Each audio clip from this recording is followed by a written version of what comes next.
IPL ಕಣದಲ್ಲಿ ರೋಚಕ ಪೈಪೋಟಿ, ಕೊನೆಗೆ ಗೆಲುವಿನ ನಗೆ ಮೂಡಿಸಿದ್ದು Gujarat Titans. Kolkata Knight Riders ವಿರುದ್ಧ 5 ವಿಕೆಟ್ಗಳ ಭರ್ಜರಿ ಜಯ ಸಾಧಿಸಿ ಗುಜರಾತ್ ತಂಡ ತಮ್ಮ ಶಕ್ತಿ ಪ್ರದರ್ಶಿಸಿದೆ. ಅಹಮದಾಬಾದ್ನ ನರೇಂದ್ರ ಮೋದಿ ಸ್ಟೇಡಿಯಂನಲ್ಲಿ ನಡೆದ ಈ ಪಂದ್ಯದಲ್ಲಿ ಮೊದಲು ಬ್ಯಾಟಿಂಗ್ ಮಾಡಿದ ಕೆಕೆಆರ್ ತಂಡ 20 ಓವರ್ಗಳಲ್ಲಿ 180 ರನ್ಗಳಿಗೆ ಆಲ್ಔಟ್ ಆಯಿತು. ಕೆಕೆಆರ್ ಪರ ಕ್ಯಾಮರೂನ್ ಗ್ರೀನ್ ಮಾತ್ರ ಒಬ್ಬಂಟಿಯಾಗಿ ಹೋರಾಡಿ ಅದ್ಭುತ ಇನ್ನಿಂಗ್ಸ್ ಆಡಿದ್ರು.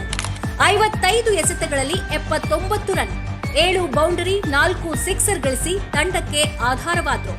ಅವರನ್ನ ಹೊರತುಪಡಿಸಿ ಉಳಿದ ಬ್ಯಾಟ್ಸ್ಮನ್ಗಳು ನಿರೀಕ್ಷಿತ ಪ್ರದರ್ಶನ ನೀಡಲಿಲ್ಲ. ನಾಯಕ ಅಜಿಂಕ್ಯ ರಹಾನೆ ಶೂನ್ಯಕ್ಕೆ ಔಟ್ ಆಗಿದ್ದು ತಂಡಕ್ಕೆ ಆರಂಭದಲ್ಲೇ ಹಿನ್ನಡೆಯಾಯಿತು.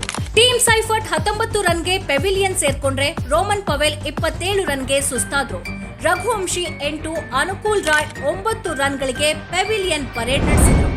ರಿಂಕು ಸಿಂಗ್ ಕೇವಲ 1 ರನ್ ಹಾಗೂ ಸುನಿಲ್ ನರೇನ್ 0 ರನ್ಗಳಿಗೆ ಔಟ್ ಆದರು. ಅಂತಿಮ 4 ಓವರ್ಗಳಲ್ಲಿ ಕೇವಲ 23 ರನ್ಗಳನ್ನ ಸೇರಿಸಿ 4 ವಿಕೆಟ್ ಕಳೆದುಕೊಂಡಿದ್ದು ತಂಡದ ಮೇಲೆ ಪರಿಣಾಮ ಬೀರಿತು. ಕೊನೆಯ ಓವರ್ನಲ್ಲಿ ರಶೀದ್ ಖಾನ್ ಬಿಗಿ ದಾಳಿ ನಡೆಸಿ ಕ್ಯಾಮರೂನ್ ಗ್ರೀನ್ ಅವರನ್ನ ಔಟ್ ಮಾಡಿ ಕೆಕೆಆರ್ ಇನ್ನಿಂಗ್ಸ್ಗೆ ತೆರೆ ಎಳೆದರು. 181 ರನ್ಗಳ ಗುರಿ ಬೆನ್ನತ್ತಿದ್ದ ಗುಜರಾತ್ ತಂಡ ಆರಂಭದಲ್ಲೇ ಸಮತೋಲನದ ಆಟ ಪ್ರದರ್ಶಿಸಿತು.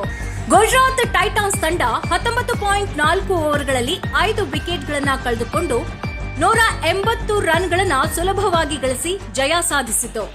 ನಾಯಕ ಶುಭಮನ್ ಗಿಲ್ 86 ರನ್ಗಳ ಶ್ರೇಷ್ಠ ಇನ್ನಿಂಗ್ಸ್ ಆಡುತ್ತಾ ತಂಡವನ್ನ ಗೆಲುವಿನತ್ತ ಕೊಂಡೊಯ್ದರು.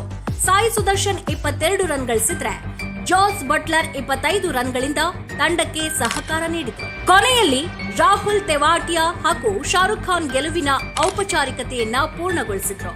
ಒಟ್ಟಾರೆ ಕೆಕೆಆರ್ ತಂಡದ ಮಧ್ಯಕ್ರಮ ವೈಫಲ್ಯ ಹಾಗೂ ಡಾಟ್ ಬಾಲ್ಗಳ ಹೆಚ್ಚಳ ಕೆಕೆಆರ್ ಸೋಲಿಗೆ ಕಾರಣವಾಯಿತು. ಇನ್ನೊಂದೆಡೆ ಗುಜರಾತ್ ಟೈಟಾನ್ಸ್ ಗೆಲುವಿಗೆ ಗಿಲ್ ಅವರ ನಾಯಕತ್ವದ ಜವಾಬ್ದಾರಿಯುತ ಆಟ ಗುಜರಾತ್ ತಂಡಕ್ಕೆ ಸುಲಭ ಜಯ ತಂದುಕೊಟ್ಟಿತು.